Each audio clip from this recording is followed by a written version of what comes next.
Bonjour et bienvenue dans Tous en Tongs. Aujourd'hui, direction Bas-sur-Mer pour visiter le Grand Blocos, une drôle de villa qui servait de poste de commandement pendant la Seconde Guerre mondiale. Il a été transformé en musée en 1997. Par ici la visite.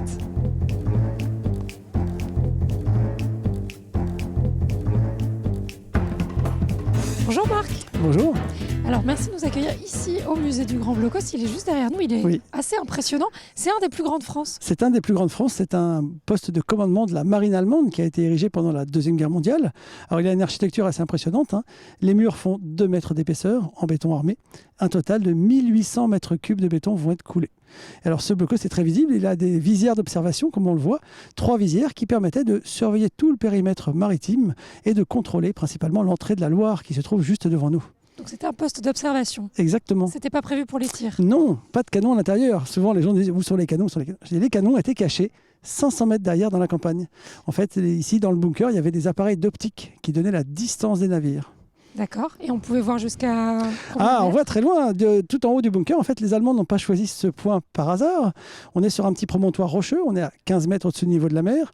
Le blocos lui-même monte dans son point d'observation le plus haut à 15 mètres, ce qui fait qu'on est à 30 mètres au-dessus du niveau de l'eau. Et là, on gagne de la visibilité sur l'horizon. On voit très bien Noirmoutier, on voit le phare de la Banche et on voit aussi régulièrement Belle-Île-en-Mer à 40 km à l'œil nu. Alors, il n'avait pas tout à fait cette tête-là à l'époque. Et non, vous avez remarqué qu'il est très visible. Les Allemands qui construisent ce bunker se rendent bien compte que ça va faire une magnifique cible pour l'aviation alliée ou la marine alliée. Et ils vont décider très rapidement de le camoufler intégralement en villa. Alors, ça peut paraître surprenant, parce qu'on se dit comment faire passer ça pour une villa. Il faut beaucoup d'imagination. Une très grande villa. Déjà. Exactement, voilà, grosse villa. Et les Allemands vont peindre dessus 31 fenêtres en trompe-l'œil et rajouter des doubles toits en bois. Illusion d'optique parfaite, les avions alliés passeront à de nombreuses reprises sans jamais le bombarder. Aujourd'hui, on peut le visiter grâce à vous. Vous pouvez juste nous rappeler un petit peu cette histoire, c'est quand même fou. Vous vous êtes dit avec votre frère à la vingtaine, tiens, on va ouvrir un musée dans ce blocos. C'est un peu ça, c'est un peu l'histoire de deux fous. On avait, depuis notre plus jeune âge, depuis l'âge de 12, 13, 14 ans, une passion pour l'histoire et pour la Seconde Guerre mondiale. Et quand on a annoncé à nos parents qu'on avait juste terminé nos études, on avait 23 et 27 ans, et qu'on voulait monter un musée sur la Seconde Guerre mondiale, ils nous ont regardé avec des gros yeux, en disant « Oh là là, ça y est !» Donc quoi, ils s'embarquent. Comme tous parents, ils s'inquiétaient. Et donc, on a décidé de jeter notre dévolu sur un site d'époque, ce gros bunker qui était à l'abandon depuis la guerre. 50 ans à l'abandon.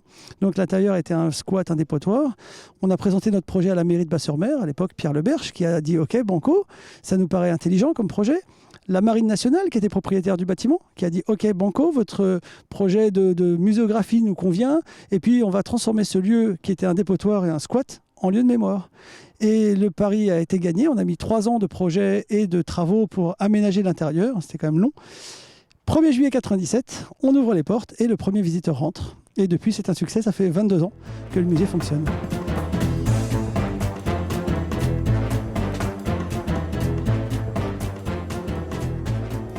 Voici à l'intérieur du blocos. Ici, les Allemands y vivaient. Oui. Alors ça peut paraître surprenant, mais ce bunker, comme il est quand même très vaste, il fait presque 300 mètres carrés. Il y a un étage de travail au-dessus de nous. Et tous ces 8 pièces ici, dans ce qu'on peut appeler le sous-sol, qui étaient les lieux de vie des soldats allemands dans le blocos. Et ici, particulièrement, nous sommes dans une chambre d'officier.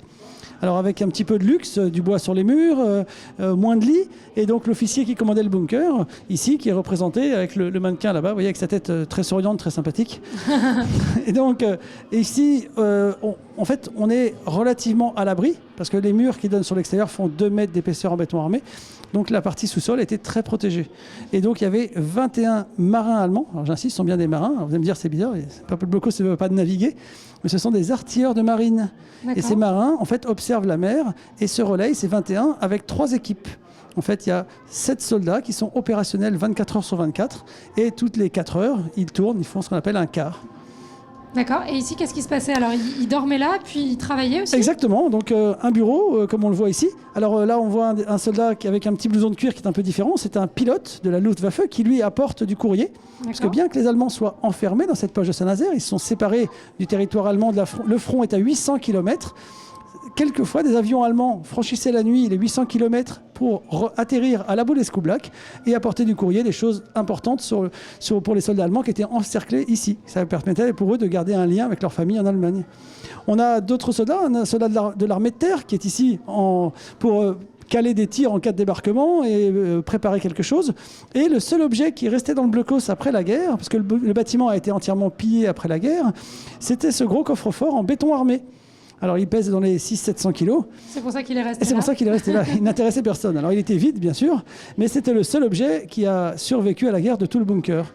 Après, on a effectivement des petites bannettes, des petits lits qui permettaient aux soldats, aux officiers du bunker de dormir ici pour être en permanence sur site en cas d'alerte. C'est une scène reconstituée, mais vous avez Oui. que des pièces d'époque. Oui, exactement.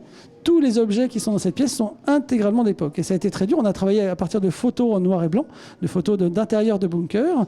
Et par exemple, même le téléphone qui est ici sur le mur, qui est très rare, un téléphone de bunker anti-déflagration. Alors, il est bien plus lourd que le portable que vous avez dans votre poche.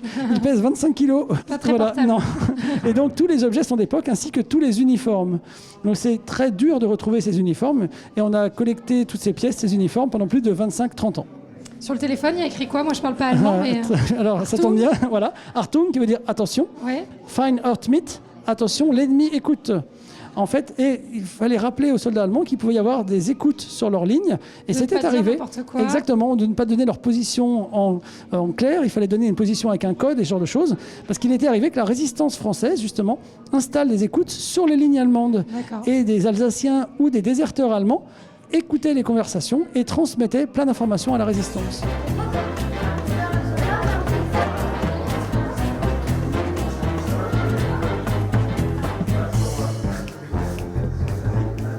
Donc voilà le dortoir des soldats. Exactement. Alors ici, 9 soldats avaient trouvé leur place ici. Donc on a remis 3 lits et 3 lits. Il y en avait encore 3 autres sur le côté. Mais 9 lits, donc 9 soldats dormaient ici. Alors bien sûr, il y avait souvent un lit pour 2 soldats. Alors pas en même temps. C'est-à-dire quand il y en avait un qui était en haut pour faire son tour de garde, l'autre prenait le lit pour se reposer. D'accord. On pratique ce type de système dans la Marine nationale. Certains connaissent ce système. Dans les bateaux de la Marine nationale ou les sous-marins, encore il y a quelques années, maintenant ils ont leur couchette attitrée, ils appelaient ça le système de la bannette chaude. Parce que alors, la bannette, rien à voir avec la petite baguette que vous pouvez acheter chez certains boulangers, mais c'était le surnom donné à ces petites couchettes, ces petits lits avec un petit filet dedans. Et donc ici, 6 lits ont été repositionnés avec donc différents soldats de la marine artillerie, donc ce sont des marins toujours. On en voit un ici, vous voyez derrière, qui part faire son tour de garde. Donc lui est équipé avec son manteau, le ceinturon, la cartouchière, la grenade à manche passée au ceinturon. Alors cette scène-là, elle est intéressante parce que ça montre qu'il y avait, même en temps de guerre, la vie. Là, on voit que Oui. c'est la période de Noël. Exactement. Ça se passait vraiment comme ça. Il y avait un petit sapin, des cadeaux. Et oui, c'est assez surprenant, mais en fait, les soldats continuent de vivre comme les civils. Et là, en fait, on a retrouvé un petit film d'archives de 30 secondes tourné dans la poche de Saint-Nazaire où les infirmières de la Croix-Rouge allemande qui étaient stationnées à l'hôpital à l'Ermitage, donc qui est à La Baule aujourd'hui un palace, c'était à l'époque un hôpital de la Croix-Rouge allemande. Et les infirmières vont faire des petits cadeaux de Noël, un pour chaque soldat, pour les 28 000 soldats de la poche, avec chacun dedans. Dans chaque paquet, on a retrouvé dans les archives, on voit bien, on a fait de l'arrêt sur image, Des petits lus. des petits lus, un paquet de cigarettes, une boîte d'allumettes, un petit paquet avec des chocolats à l'intérieur, la petite boîte métallique, et une carte postale pour envoyer à la famille. Et donc, chacun des 28 000 soldats, et les petits sapins de Noël, et les soldats allemands, comme les civils français qui étaient coincés ici, vont fêter Noël un peu dans la tristesse, chacun en espérant revoir son pays au plus vite et que la guerre s'arrête.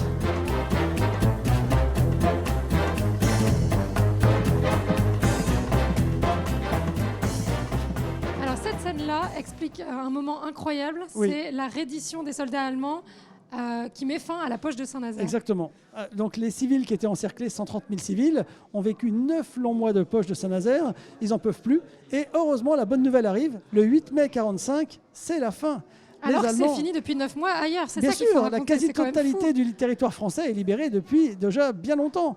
Qu'est-ce qui fait qu'à Saint-Nazaire, c'est pas le cas? Alors, en fait, le débarquement, c'est le 6 juin 1944. Ici, vous voyez la libération, 8 mai 1945. Oui. Donc on est presque un an après le débarquement. En fait, les Allemands se sont enfermés, 28 000 soldats allemands se sont enfermés ici, dos à la mer, et ont tenu le port de Saint-Nazaire et tout le secteur, mais c'est quand même une poche très vaste, c'est 80 km de diamètre. Tous les civils qui sont coincés dedans, à peu près 130 000 personnes, se retrouvent pris au piège pendant 9 mois. Et donc, à la fin de ces 9 mois, la bonne nouvelle qui arrive, c'est la capitulation allemande à Berlin. Et donc, les soldats allemands qui sont ici déposent les armes en face des troupes françaises et américaines qui vont prendre possession de la poche de Saint-Nazaire et qui vont libérer tout le monde. Pourquoi les soldats allemands avaient choisi de se replier ici à Saint-Nazaire? Alors, ils ne l'avaient pas choisi. Les soldats obéissent aux ordres. Et en fait, c'était un ordre de l'état-major allemand pour empêcher que les Alliés se saisissent des grands ports français, comme Brest, Lorient, Saint-Nazaire, et qu'ils débarquent encore plus de matériel et qu'ils accélèrent la libération de la France. Donc c'est pour ça que les Allemands avaient décidé d'abandonner 28 000 hommes pour tenir le secteur. Et ils avaient prévenu, si vous attaquez, tout le port de Saint-Nazaire est miné et on fera tout sauter. Résultat, les Alliés se disent, attention, ça ne vaut pas le coup, on va laisser des troupes autour, on les encercle, on va attendre que la guerre se termine et on cueillera le fruit mûr par la reddition de la poche. C'est ce qui s'est passé et c'était une bonne décision. Comment ont vécu cet épisode-là les Français? Parce qu'ils savaient que c'était libéré ailleurs. Eux, ils étaient encore sous occupation allemande. J'imagine que pendant 9 mois, ça a été long. Alors déjà, pendant les 9 mois, c'était très long. Il faut imaginer qu'ils étaient coupés du reste de la France, donc plus de ravitaillement. Ils vont avoir faim tous les jours. Vraiment, la faim va tenailler ces pauvres civils français dans la poche. Ensuite, il n'y a plus d'électricité, ou très peu. Et les Allemands la conservent pour un usage militaire, donc les gens sont dans des conditions de vie très dures. En plus, ils sont bombardés par les troupes américaines qui, autour de la poche, pilonnent les Allemands. Et donc, c'est 9 mois vraiment compliqués pour les civils. Quand arrive la libération et la fin de la guerre, c'est un soulagement incroyable. Parce qu'ils avaient peur d'une chose, ils avaient peur que la poche soit libérée par une immense attaque, comme ce qui s'est passé à Royan, plus au sud. Et donc, les soldats ici, autour de la poche, les Français et les Américains aussi sont très soulagés. Si on leur avait donné l'ordre, ils auraient attaqué la poche. Mais ils préfèrent cette idée de reddition. Il y a eu assez de morts comme ça. C'est pas la peine. On est le 8 mai 1945, il est temps d'arrêter le massacre. Et tout le monde en est bien content. On a même eu des témoignages de civils qui nous ont dit avoir vu des soldats allemands faire la fête toute la nuit du 8 mai. Alors ils ont été les voir, ils ont dit mais quand même, vous faites la fête, c'est vous qui vous avez perdu. Oui, mais pour nous, la guerre est finie et on va rentrer vivant chez nous. Voilà. Et c'était ça aussi le soulagement de tous côtés. Et on termine ici au poste d'observation principal du Grand Blocos de Bas-sur-Mer. D'ici, on peut voir Noirmoutier et même Belle-Île à 30 mètres au-dessus du niveau de la mer. Si vous aussi voulez admirer cette vue et visiter ce lieu de mémoire, venez ici au Grand Blocos. C'est ouvert tous les jours de 10h à 19h. Tous en tongs, c'est terminé pour aujourd'hui. À très bientôt.